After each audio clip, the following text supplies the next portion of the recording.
Open statement. ఇలా mics తీసుకెళ్లి పెద్ద పెద్ద రెస్టారెంట్లో నువ్వు క్వశ్చన్ చేయగలవా? అతను ఏదో బతుకు తెరువు కోసం రోడ్ల మీద కోవా బన్ అమ్ముతుంటే కోవా బన్ సేల్ ఎంత?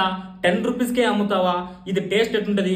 నువ్వు తిని చూపించు. ఒక మధ్యతరగతి కుటుంబం అక్కడికి వెళ్ళి సేల్ చేస్తా అంటే ఈ సోకాల్ ఎవరైతే వీళ్ళు యాంగర్స్ ఉన్నారో వాళ్ళు ఎవరో కూడా తెలియదు. ఏదో ఒక మైకులు తీసుకెళ్లి మేడారం జాతర ఏదో జరుగుతుంది, మైకులు పెట్టి ఒకసారి అతను ఎంత మనోవేదన గురవుతున్నాడు అంటే.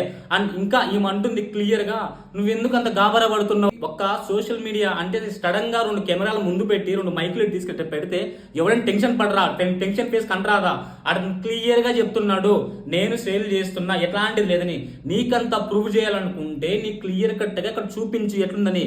ఇదే నువ్వు రెస్టారెంట్లోకి వెళ్ళి చూపించగలుగుతావా?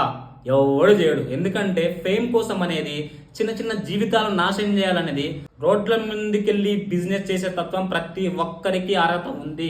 ఇంకొక స్టేట్మెంట్ ఏంది, అతను ముస్లిం అబ్బాయి మేడారం జాతర ఎట్లా అమ్ముతారు అని కింద కమెంట్లు చెప్తున్నారు. అరే ఎవడైతే నువ్వు మనిషిగా బతుకురా, ముస్లిం ఏంది హిందూ ఏంది అందరం ఒక్కటే. అక్కడ ఏంది బతుకు తెరువు కోసం అమ్ముతున్నాడు. చేతనైతే నువ్వు అమ్ము, లేదా మూసుకొని కూర్చో. అంతేగాని 2 మైకులు తెచ్చి ఇట్లో కూడా పెడితే ఏం రెస్పాండ్ అవుతాడు?